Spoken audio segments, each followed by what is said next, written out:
jóvenes, espero se encuentren muy bien. Bienvenidos a clase de Ciencias Sociales. Vamos entonces a continuar con el tema de las colonias españolas en nuestro territorio y vamos entonces a ver en esta semanita cómo hubo unos cambios en esas colonias que se establecieron en nuestro territorio.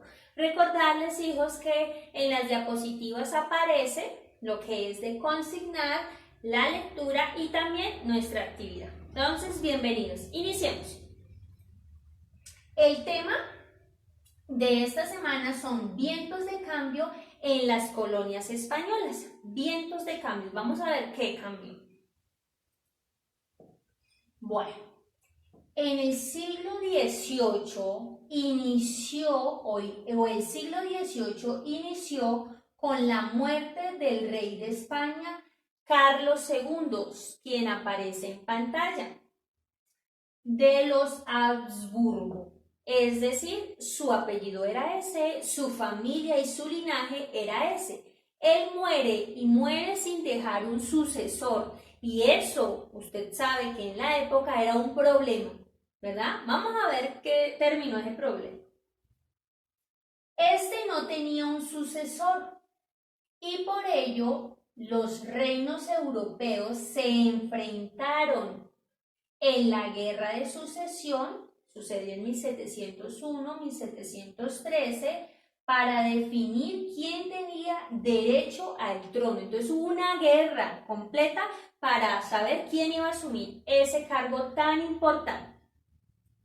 Al final del conflicto fue nombrado el francés Felipe de Anjou, con el nombre de Felipe V, por lo cual la casa francesa de los Borbones, ese es su apellido, ese es su linaje, obtuvo la corona española y su imperio en América y sus imperios en América y Asia. Entonces ahora ya no los Habsburgos, sino los Borbones son los que tienen el control de estas colonias.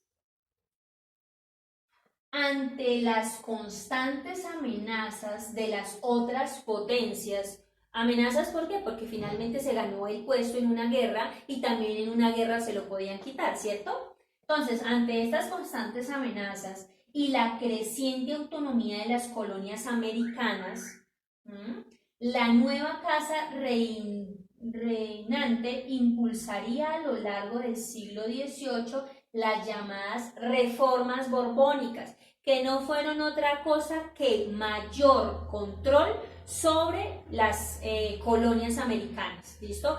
Les subieron impuesto a todo, mandaron más vigilantes, hubo más represión, ¿bien? Para aumentar su control en todo el territorio imperial. Bien, entonces muchachos, aquí tenemos el mapa que corresponde a los países, a las naciones, a los imperios que llegaron a lo largo y ancho del continente americano. De la que estamos hablando en la actualidad está coloreada de un tono amarillito que corresponde a Centro y una parte de Sudamérica. Bien, continuamos. Vamos entonces a estudiar qué son las reformas borbónicas. Sabemos que se llaman reformas borbónicas porque quien las implementó tenía el apellido, ¿cierto? Es como si Janet los hubiera implementado, se llamarían reformas Vázquez, pero como no fui yo, son reformas borbónicas. Los Borbones, una familia, tomaron una serie de medidas con el fin de centralizar y mejorar el control de la corona sobre toda la administración de las colonias. Entonces se quería mejorar ese control. Las funciones coloniales fueron los funcionarios, es decir, los trabajadores coloniales fueron nombrados directamente por el rey, quienes les pagaba buenos salarios, ¿para qué? Pues para mantenerlos a su favor. En el plano económico se prohibió el comercio intercolonial con otras potencias, es decir, había exclusividad con España. Se aumentaron impuestos y se crearon otros nuevos impuestos. Bueno, es en el plano económico. Nos vamos con la expulsión de los jesuitas. ¿Y quiénes son los jesuitas? Son una comunidad religiosa que, a diferencia de muchas otras comunidades, estas quisieron ayudar, quisieron educar, quisieron sí evangelizar, pero como a las buenas, ¿sí? Y quisieron a través de la evangelización también ayudarle a la población, a través de la educación, ¿bien? Y aquí los expulsan y uno dice, pero ¿por qué los expulsan si no eran tan malos? Podemos decir que no eran tan malos con la comunidad colonial, con América, pero no eran muy favorecedores para la corona.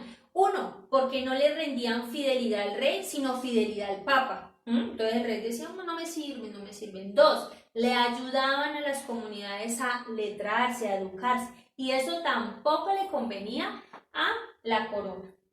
Entonces, en 1767, el rey Carlos III ordenó la expulsión de los miembros de la Compañía de los Jesuitas o Comunidad de los Jesuitas de los territorios españoles, incluidas de los territorios de todas sus colonias, es decir, no solo de los territorios americanos, sino de las demás, también tenían colonias en Asia. Bueno, ¿dónde vamos? Con esto se buscaba reafirmar la autoridad del rey sobre la iglesia, ya que los jesuitas reconocían en primer lugar el poder del papa y ahí sí el del rey. Continuamos. Gozaban de un gran reconocimiento en la sociedad. Todavía estamos hablando de las comunidades jesuitas.